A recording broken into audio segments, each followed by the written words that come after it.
A cartoonist, a sultan, and a president walk into a bar. Not a joke. It's how the desert's rarest horses reach New Jersey, of all places.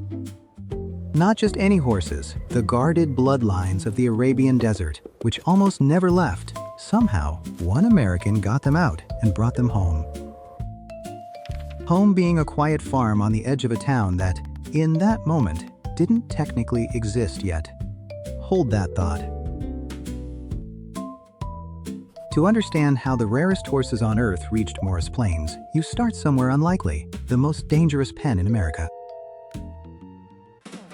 Homer Davenport was an Oregon farm boy who couldn't spell or keep a job. But he could draw a man's soul and ruin him with it. A newspaper king named William Randolph Hearst spotted the talent and made him the highest-paid cartoonist in the country. His gift was drawing the powerful exactly as they feared they looked. His masterpiece was Mark Hanna, the money behind President McKinley. He dressed Hanna in a suit covered in dollar signs. People stopped seeing the man and saw the suit. But here's what that pen could really do. The men Davenport humiliated didn't just grumble, they tried to make his cartoons a crime.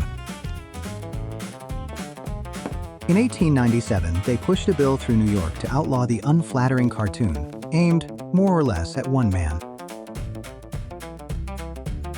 It failed. He answered with a cartoon. No honest man need fear cartoons. They never could make him stop drawing.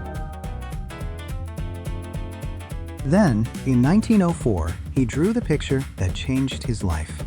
Not the country's life, his. Uncle Sam, hand on Teddy Roosevelt's shoulder, captioned, "He's good enough for me." Roosevelt won that year in a landslide. The cartoon didn't win the election. It won Davenport a friendship with the president, one he's about to need. Davenport carried an obsession that had nothing to do with ink. It began at the Chicago World's Fair, Arabian horses from the Syrian desert. He loved it more than drawing.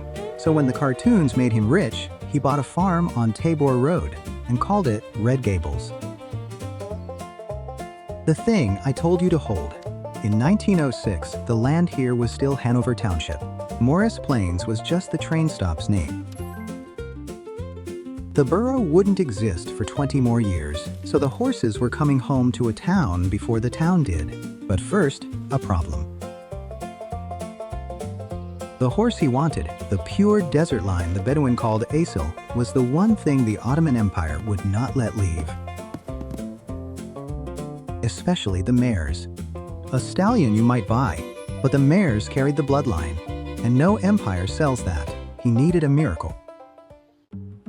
Fortunately, Davenport happened to be friends with a professional miracle worker. So in 1906, he asked Teddy Roosevelt for a favor. Roosevelt didn't blink. He wrote out a letter of introduction for Davenport to carry halfway around the world and deliver in person.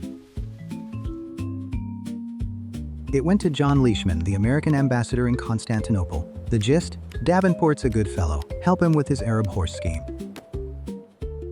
And here's the piece the story usually botches. Roosevelt never wrote the Sultan. He pulled a quieter string, American diplomacy aimed at the Ottoman court. And a second string. Roosevelt's State Department reached the Ottoman minister in Washington, Chikeb Bey, a horseman himself, who understood and cabled the palace. Follow the chain. A cartoonist leans on a president, the president on an ambassador, and a minister on the Sultan himself. And the Sultan, Abdul Hamid II, said yes. He granted an Iradé, an imperial decree lifting the ban for the first time in decades. On paper, Davenport had done the impossible. On paper.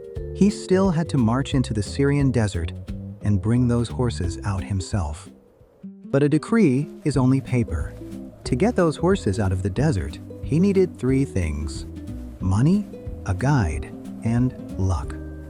The money came from Peter Bradley, a Boston millionaire who adored Arabians and wisely stayed home. The luck he'd have to find in the desert. He found it in Ahmed Hafez, the Bedouin tribesman in the Ottoman government, who could vouch for you to people who trusted no one. With his interpreter, Amin Zaytoun, he rode from Aleppo into the country of the Anaza, the tribes with the finest desert horses alive. Then something extraordinary. Hafez swore an oath of brotherhood with him. A Bedouin chief and a Jersey cartoonist made bloodkin in the desert. That trust was everything. A horse's worth was its pedigree, not paperwork, but an oath sworn aloud on the Quran by the family that bred it. And then the horses. The stallion Haleb, pride of the desert. The war mare Waduda, who'd carried her owner into battle. 27 horses in all. Now came the hard part, getting them across an entire ocean.